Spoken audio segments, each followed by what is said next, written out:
Prowse-Bishop, and this is the Virtual Business Show. Today we're going to be talking about business peaks and troughs. I think it's really important to remember this. As sole operators, solopreneurs, virtual assistants, we're in business. We are business owners.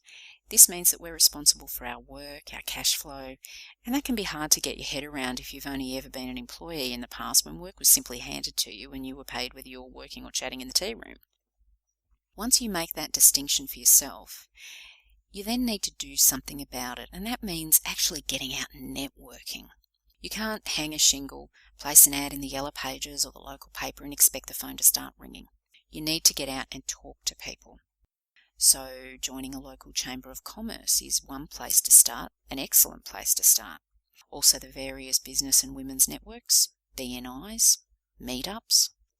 If you have a niche, like legal transcription for example, target just that niche. Then don't underestimate the power of online networking. If you speak to many of the long-established VAs, they'll tell you that they are members of at least 3 online networks, here and overseas. You can't join one and expect it'll do everything for you. Getting your online presence established is just as important as your traditional business presence. Business ebbs and flows. You'll experience peaks and troughs where things are sailing along nicely and then all of a sudden a client will drop off and you're left wondering what to do now. So your networking and marketing never stops.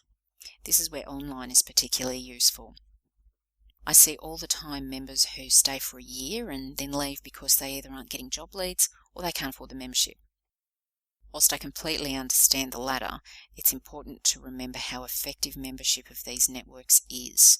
You get a directory listing which directly impacts your search engine optimization, meaning you can be found more easily online, and other virtual businesses get to know you. It gets your name and your business name out there. It all goes towards your online brand. You're kind of riding on the back of any print and online advertising or marketing that the network is doing. And naturally, actually participating in the networks is also very important. You don't just join and then sit there mute. Many of them offer online discussion groups, so you need to participate in the discussions that are going on. This way other members get a feel for you and your business and what you're trying to achieve. That then leads to referrals and potential leads because you may be able to help out a client who contacted the other VA. But just a note on job leads, it's important not to join networks just for the job leads alone. This goes back to that employee mentality. As a business owner, you can't expect jobs to be just handed to you. You need to take the initiative, get out there and source the work for yourself. Also, don't underestimate pro bono or free work. Now, I've done a little bit of free work for contacts that I've made through various networks, including social media like Facebook and Twitter. In exchange, I was given an interview on an internet radio show, and the other is helping me break into author assistance. Now, I appreciate that it's important to have cash flow, which is why I always say keep or get a part-time job for as long as possible if you're just starting out, but don't neglect building your business. If you're struggling and you get referrals from other VAs, it's so important to follow through with these. Now, I know it sounds pretty straightforward, but I can tell you from my own experience that it seems these days business owners aren't prepared to take just anything. I've had a few leads knocked back because they're not my sort of client, or I don't really want to do that kind of work, or I'm too busy right now. Now the thing is, as I've just mentioned, right now doesn't last very long, and you need to look to building a relationship for the future. When you're starting out, any work is good work. I won't do on-site work for clients, but in the early days I was working 3 days a week in a client's office just to get by and get that business relationship happening. That kept me going for 12 months, and I made contacts there who became clients when I left. Always look for the bigger picture in things. It may not be what you want right now, but invariably it leads on to other things if you remain open to the possibility. We've all got a vision for how we want our business to be.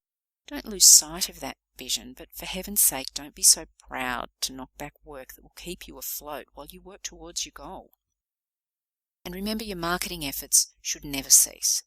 Just because you have a full workload doesn't mean you always will. And business is always in a state of constant fluid motion. Be prepared to be flexible and flow with it. I started out offering executive VA services to non-executive and executive directors.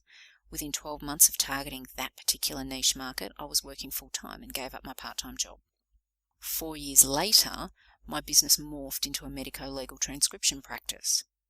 But that's because that's what the market wanted, and my directors all went off in different directions. If you don't evolve and change with the flow of the market, then yes, you will be looking for a job elsewhere in a very short time. Remain positive, flexible, and available. The 3 most important things to keep you going through the natural peaks and troughs of being in business. I'm Prowse-Bishop. Thanks so much for listening.